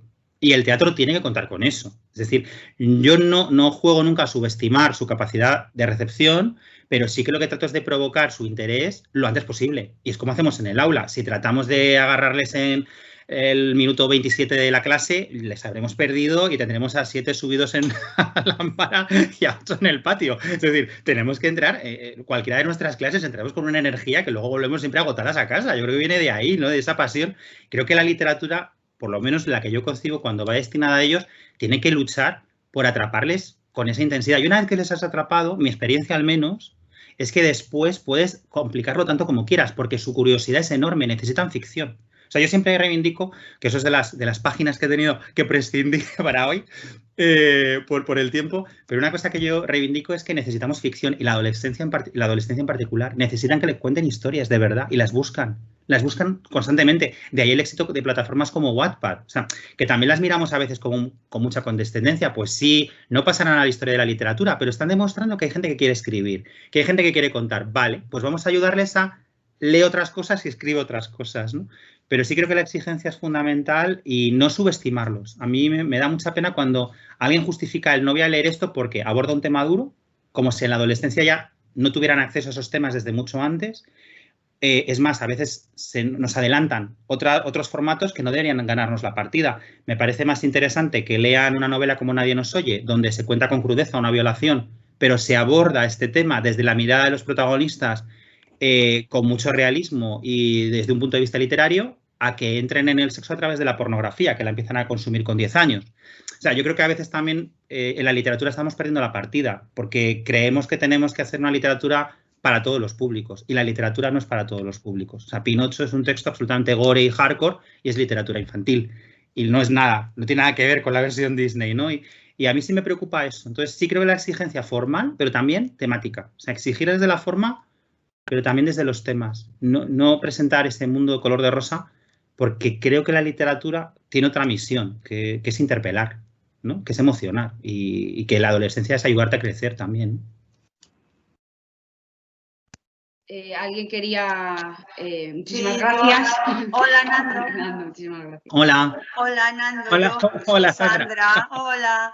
Bueno, yo también quiero recordar rapidito cuando yo te conocí en una afortunada, improvisadísima presentación que tuve que hacerte en mi instituto de Ampuero de entonces, donde me dijeron en 5 minutos, viene Nando López, preséntalo. Y entonces recuerdo que entré así como en pánico porque eran 5 minutos literalmente y lo único que hice fue decir tu nombre y poco más, y recuerdo lo que dije y lo quiero volver a repetir porque no cambio una sola palabra de aquello que dije de ti en aquella presentación, que fue lo que más me gusta de Nando López y lo que más os va a gustar de Nando López es que ni a mí ni a vosotros os trata como imbéciles. Y a mí esto, que me he leído, aquí no se dicen nombres porque estaría muy feo, claro, que he tenido que leerme, compis, ya todos ya hasta sabemos de quién estamos hablando, a ese montón de escritores para adolescentes, donde desde la primera página ya te echas las manos a la cabeza y dices, Dios mío, que se acabe pronto el Vía Crucis, encontrarme con un autor que no pasa ni una, eso, que no es nada complaciente con nadie, y yo creo que con el primero, contigo mismo, fue una gozada, ¿no? Entonces quiero decirte que desde entonces yo soy la pesada que siempre dice en los departamentos que vamos a leer de Nando en primero, segundo, en tercero, en cuarto, y afortunadamente este año estoy, y llevo 3 años en un departamento donde es facilísimo porque tengo una jefa espléndida de departamento que te adora también, porque estamos todos de acuerdo en que eres imprescindible y porque encima estás ahí en todas las modalidades que te necesitemos. Y luego cuando puedes te vemos, pues ¿qué más podemos pedir? Que sigas escribiendo, que no lo dejes nunca, que nos haces mucha falta, que muchísimas gracias por ser, estar y además parecer lo bien que pareces. Y lo guapo que estás con barba. Ya no. Ay, qué bien, qué bien. Bueno, esto me ha encantado, Sandra. Mi yo frívolo estará muy feliz. Además, como es un año un poquito peculiar en mi caso, aparte de por todo lo que tenemos, por más cosas, te lo agradezco el doble. Pues yo agradecerte, recuerdo perfectamente esa presentación, recuerdo esa frase que me sigue pareciendo maravillosa, te la agradezco en el alma, porque es verdad que a mí, es que esa sensación de que nos traten como tontos cuando leemos un texto me enfada mucho, cuando vemos una película y me enfada especialmente con la juventud, ¿no? Porque los conocéis muy bien, los veis todos los días y sabéis de lo que son capaces, ¿no? Y a mí, como escritor, me parece que les podemos ayudar a crecer o todo lo contrario, ¿no? Atontarlos y llevarlos a un discurso simplista, buenista. Y por deciros un ejemplo, recuerdo una conversación muy reciente, porque justo antes de la pandemia y el encierro, se volvió a poner en escena en el Teatro Galileo Malditos 16 en Madrid. A la salida había una chica esperándome con su madre. Esta chica había padecido anorexia hacía un año y la madre es más o menos conocida mía, con lo cual yo sabía que iba a ir a la función, y yo confieso que estaba un poquito nervioso por el encuentro porque no sabía cómo iba a reaccionar ante el personaje de Ali. Y yo tenía miedo como autor. Lo que dices es que yo tampoco soy bueno conmigo mismo, pues es verdad, soy bastante de látigo, ¿no? Y pensaba, qué horror, lo mismo le ha parecido que lo he contado fatal, lo mismo se ha sentido subestimada, lo mismo no le ha interesado. Y lo más bonito que me dijo es gracias por no infantilizar mi problema. Y yo he estado ahí. Y de repente a mí eso hizo que la obra tuviera todo el sentido del mundo, ¿no? Y esa es quizá mi mayor preocupación cuando escribo este tipo de obras y de novelas, que sabéis que la adolescencia además es muy crítica, que no se calla nada, que es muy sincera y hace muy bien. Y tengo mucho miedo a contarlo desde un lugar en el que no se identifiquen y en el que sientan que estamos empequeñeciendo su mundo, ¿no? Eso es como, yo creo, la base de mi inquietud, sobre todo lo que me guía escribiendo, ¿no? Así que yo te agradezco un montón lo que dices, me alegra muchísimo que recomendéis esos libros, de verdad, que ojalá nos sigamos viendo en las aulas con más encuentros como aquel y sobre todo compartiendo estos textos, pero también gracias a que hay profesoras que estáis apostando por una literatura así, esta literatura se publica. Es decir, cuando yo empecé eso, de verdad, os podéis sentir muy cómplices de ello, porque cuando yo empecé con la edad de la ira a hablar de estos temas, me decían, esto no se vende, esto no lo van a querer en un instituto, esto no lo va a contar nadie, esto... O sea, hay mucho miedo a estar en el propio mundo editorial. Yo he tenido que pelear mucho en esa línea y ahí he contado con la complicidad enorme de la comunidad docente, que está diciendo, no, es que lo que queremos es que se hablen de estos temas y que además se hable desde una óptica literaria, no desde una óptica de autoayuda, ¿no? Pero ahí hacéis una labor mucho más importante de la que podéis imaginar también para el crecimiento de la industria editorial. Porque si no estaríamos escribiendo esos libros que no vamos a mencionar, pero que imagino cuáles son. Muchas gracias, Sandra, de verdad. Mil gracias. ¿Más cosas que queráis decir o contar? Concha, me parece que querías hablar. Sí. Enhorabuena, Nando. Es todo un descubrimiento para mí. Yo no conocía tu teatro y por supuesto que lo voy a recomendar, lo voy a poner en marcha. Te quería preguntar dos cositas, aunque están contestadas, pero un poco por insistir. ¿Se podría concebir el teatro sin esa capacidad transformadora de interpelación? Primera pregunta. Y la segunda sería, ¿tú crees que el teatro es más permeable que otros géneros literarios que podamos usar en la aula para conseguir esos efectos transformadores de interpelación emocional? Yo creo que sí, que el teatro para mí es rico porque es colectivo, una dimensión colectiva, pero me gustaría, ¿qué piensas tú? Estoy hablando un poco cuando concibe la literatura como un lujo cultural, a veces sin ese componente de intervención, ¿no? Yo estaba enlazando tu charla con la de Paloma Pedrero, que luego su teatro también se convierte en Caídos del Cielo, ONG, tú también, tu taller ha hablado de que ese teatro te sirve también para intervenir. Entonces, ¿se podría concebir el teatro sin esa capacidad? ¿Podría vivir o no sé? Yo creo que es que la capacidad, y qué bonitas preguntas también, Concha, yo creo que la capacidad de interpelar del teatro es connatural al género teatral. Es decir, al final, cualquier obra nos interpela de un modo u otro, incluso cuando la rechazamos. Yo creo que, desde luego, el teatro concebido como género literario, no como hecho comercial, ¿no? No me refiero a obras que nacen solo y exclusivamente como una franquicia, a lo mejor, que lo que están persiguiendo es un entretenimiento, pero aún así también están interpelándote y te están llamando a emociones, aunque puedan ser más básicas, ¿no? Es decir, que al final el teatro es que nace de esa emoción, lo que decíamos del conflicto. En cuanto hay un conflicto, hay un posicionamiento. Si me posiciono a favor o en contra de un personaje, ya me estoy implicando, ¿no? Yo lo que creo es que puede tener un mayor o menor alcance en tanto que esa forma de interpelarnos trascienda lo que es la simple emoción y vaya al cuestionamiento. Es decir, a mí el teatro que me interesa es el que, más allá de emocionarme, es que además me provoca una reflexión, me remueve desde la comedia, desde lo policíaco, desde el drama, desde la tragedia, da igual. Pero de repente ha ocurrido algo de ti que sí es transformador, que sales hablando de la obra y continúas hablando de la obra, ¿no? Entonces, yo honestamente creo que es muy difícil desvincular el teatro de esa capacidad, porque incluso las propuestas, ahora el teatro documento, ¿no? El que se está hablando, que es un teatro que se plantea desde el objetivo, desde lo externo, desde el uso de referencias concretas. Yo, por ejemplo, jugué a ello un poco. En Malditos 16 hay una parte de teatro documento. Hay muchas frases de la obra que son frases tomadas de adolescentes en esas situaciones. Es más, incluso hay un momento y una escena compuesta solo de frases, de citas, donde se dice la cita, la persona, el nombre del chico o la chica que la dijo y la edad, ¿no? Entonces, aún así, la emoción está ahí. Porque el hecho de que lo cuentes con frialdad no solamente no te deja de interpelar, sino que a lo mejor te interpela el doble. Porque yo eso lo hice a propósito para que doliera más. Cuando estás viendo una frontera documental y estás siendo incapaz de creer que eso es ficción, como público lo que estás viviendo es doblemente crudo, ¿no? También ejemplos muy recientes, el éxito de Jauría. En mi caso, además, yo tengo bastante relación con la obra y con Jordi, con quien tengo amistad, porque hice la guía didáctica. Yo me planteé como voluntario para hacer la guía didáctica de Jauría porque creía que era importante que la viera mucha gente. Y en Jauría, que es puro teatro documento, que está hecho solo de las declaraciones del juicio, la interpelación emocional es bárbara desde el minuto 1. Es imposible que no te revuelva todo, ¿no? Conforme lo estás viendo. Entonces, me parece muy difícil, honestamente, desvincularlo. Es más, creo que si desvinculas porque no está conseguido. Algo ha fallado.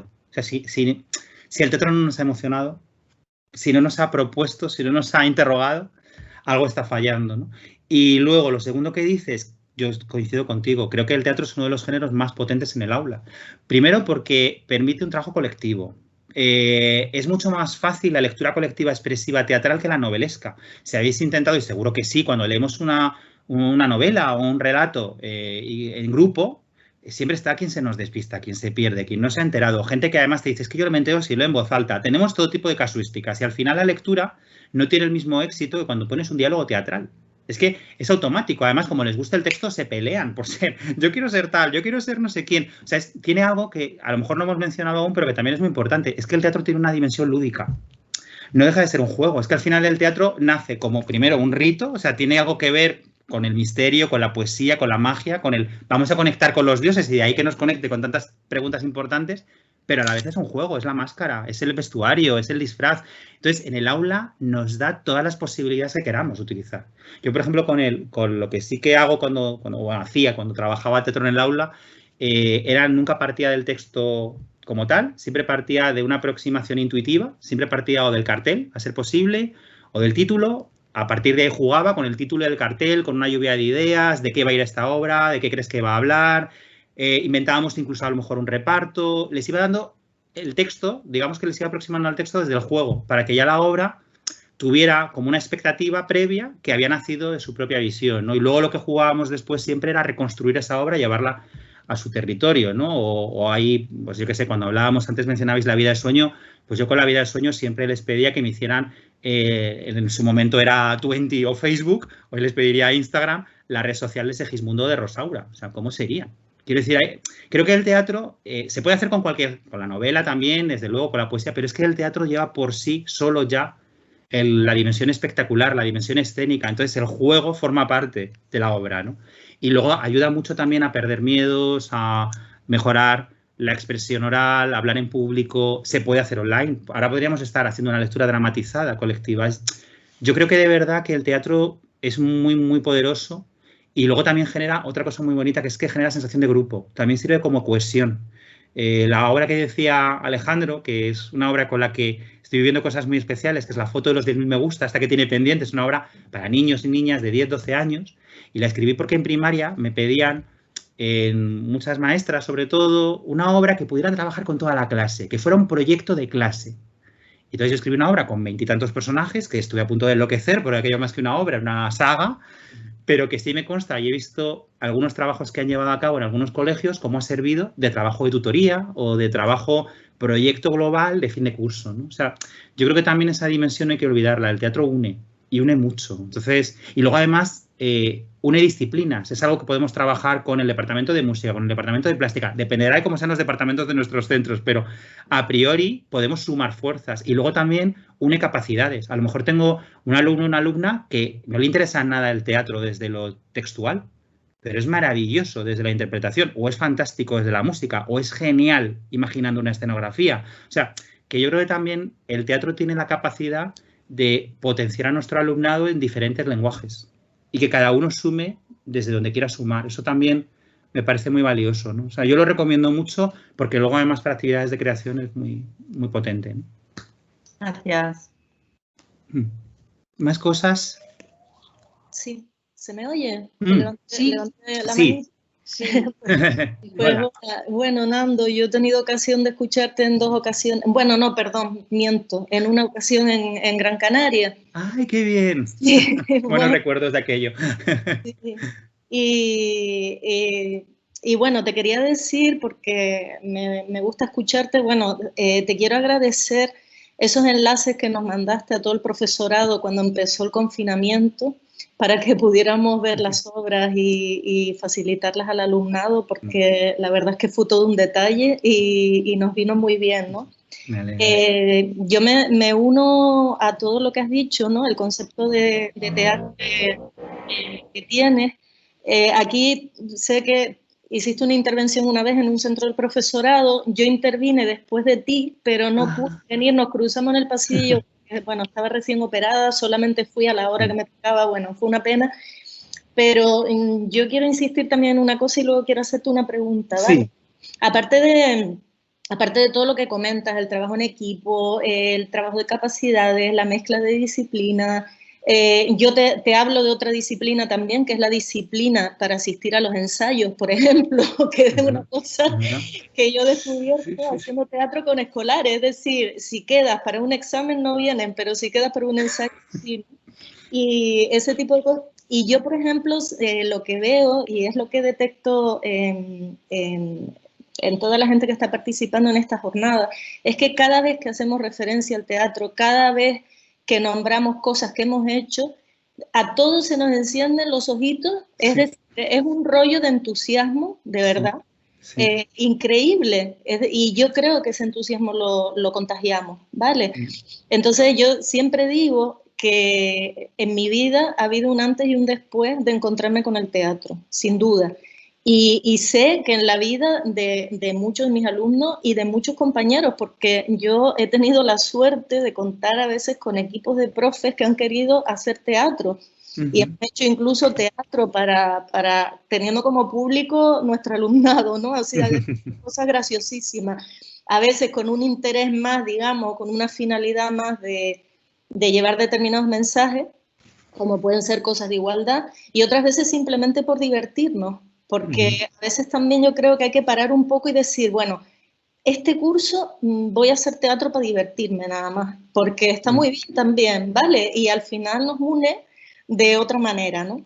Y yo tengo un concepto del teatro como expresión a todos los niveles. O sea, no me interesa tanto, ya lo dije el otro día, la obra de teatro en sí misma, sino que a veces me interesa un texto del tipo que sea, más una danza, más una proyección, bueno, una cosa más híbrida que pone en juego un montón de lenguajes súper interesantes. Y yo lo que quería saber es si tú has venido a Gran Canaria para intervenir en centros, si no has venido, si eso es posible, cómo se hace.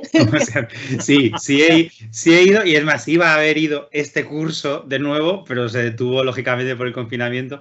Las peticiones para los encuentros escolares, en mi caso, son a través de las editoriales, o bien de Santillana, o bien de SM. Normalmente, bueno, hasta ahora siempre era Santillana, son las dos, y depende del libro que se vaya a leer. Es decir, ellas lo que hacen es organizarme los encuentros a partir de los libros que se van a leer, porque claro, tienen luego que justificar el viaje, la logística, etcétera, etcétera.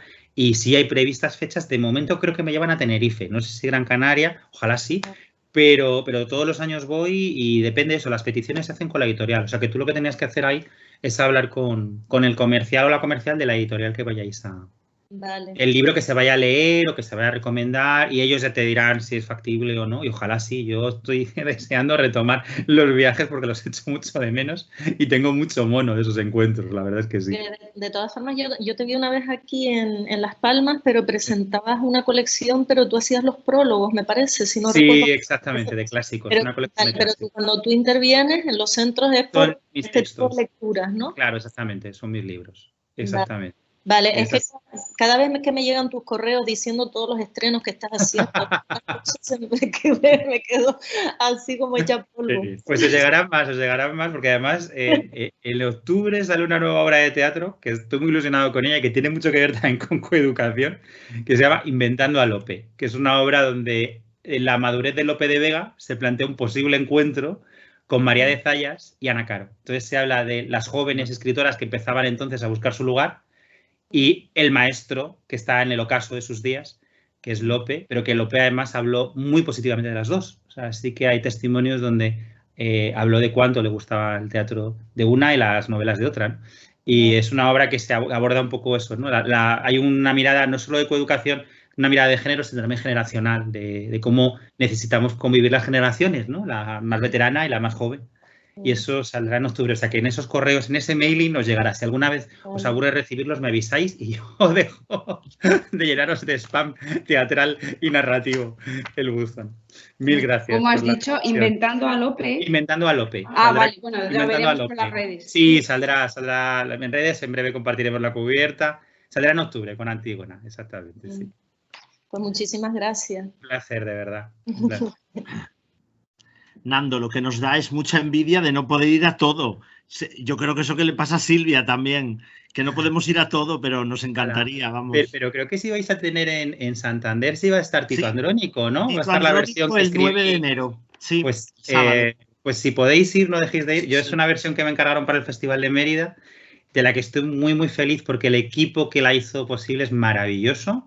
Y también una de las cosas que abordamos es una obra muy dura, como sabéis, un clásico donde la violencia es la gran protagonista y donde una de las cosas que trabajamos mucho son los dos personajes femeninos. Solo hay dos, pero son muy importantes y también le dimos una vuelta de tuerca a esos personajes, a esa Tamora y a esa Lavinia. No voy a decir nada más para no hacer spoilers, pero si podéis verla, creo que es un montaje especial.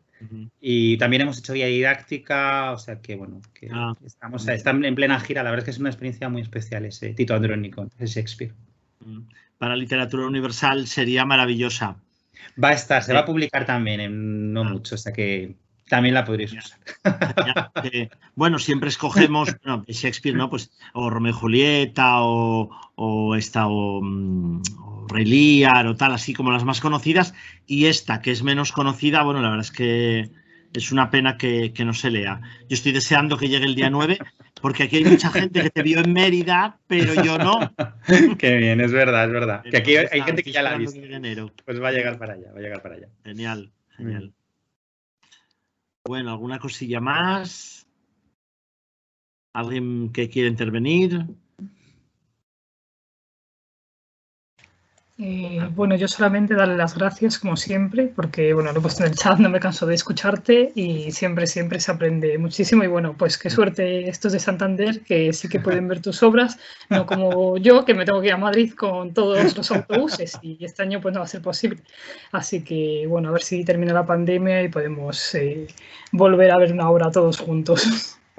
Ojalá, Rosalía, nada, pues yo muchas gracias a vosotras, de verdad, que ha sido para mí un rato estupendo, espero que haya sido interesante y esta intensidad teatral de esta tarde, pero de verdad que a mí me anima muchísimo ver tantas ganas de leer teatro y de compartir teatro. Creo que en eso de verdad que estáis haciendo un cambio educativo radical, porque no era así hace unos años y lo recordamos de cuando estábamos en esas aulas y lo estáis haciendo y a mí eso me emociona mucho y me da muchas fuerzas para seguir escribiendo más teatro en esta línea, ¿no? Porque a veces quienes escribimos teatro sobre jóvenes no somos mayoría y hay momentos donde te sientes muy solo. Eso también ocurre, que no sabes si lo que estás haciendo interesa o no, importa o no, porque es una sociedad que mira con mucho desprecio todo lo que tiene que ver con lo adolescente. Entonces, a mí encuentros como el de hoy me ratifican en que estamos remando en una dirección conjunta y que merece la pena hacerlo. Así que por mi parte yo os lo agradezco muchísimo, de corazón, de verdad que sí. Nosotros a ti que nos encanta escucharte, como dice Rosalía. Pues un placer, de verdad. Bueno, ¿alguna cosilla más? ¿Alguien quiere intervenir? Pedro, anímate. Venga. Yo... Espérate, porque... Se te oye. Hola, Pedro. Se te oye. Ahora se oye, ¿no? Sí. Sí. Nada, darte las gracias por toda este discurso que nos has soltado, que me ha gustado mucho, enlazando las obras, que algunas las he trabajado con mis alumnos, claro. y me encanta que nos des ese AUPA para que sigamos haciendo teatro con los chavales, ¿no? Que es tan importante y sacando tantas cosas en los escenarios, ¿no? Que muchas veces no salen en la clase de lengua, dando el predicado nominal y todo esto. Sí, es que lo que decía antes Benedetti, creo que era sobre la expresión, es por eso, ¿no? Que estoy totalmente de acuerdo, que el teatro es expresión y ayuda a sacar todo eso, Pedro, que tú dices. Y un rasgo que soléis tener quienes apostáis por el teatro es que sois un profesorado que busca mucho la inclusión. Yo creo que el teatro ayuda mucho a que esa inclusión sea real, precisamente porque da cabida a muchas voces, ¿no? Entonces, al final hay un compromiso social literario que yo creo que también hace que ese género pues os sea especialmente útil, ¿no? Y yo ahí me siento muy afín. O sea, confieso que quizá algo que me pasa ahí para mí es hermoso es que creo que la gente que lee mis libros es muy afín a la gente con la que yo querría estar en clase o estar en un departamento de lengua y literatura, ¿no? Y eso también es hermoso, esa sensación de la búsqueda de la literatura como algo que nos haga sentir parte de una sociedad en la que a veces creemos que no tenemos un lugar, ¿no? Yo reivindico ahora... también estoy trabajando sobre un ensayo de visibilidad LGTB en el aula. Y una de las cosas en las que insisto en él es que no se trata de acoger el margen, de mirar hacia el margen, no, se trata de que el margen sea por una vez el centro, es decir, que el margen no exista. Y llevamos demasiado tiempo en los márgenes, las mujeres, el mundo LGTB, las minorías étnicas, las personas con capacidades diferentes, estamos en el margen y el margen tiene de una vez que dejar de serlo, ¿no? Y yo creo que la literatura es un camino para que eso suceda, ¿no? Y a ver cuando vienes por Cantabria, un abracito. En breve, yo creo que en breve, este año, ojalá, si el bicho nos deja. Bueno, yo solo quería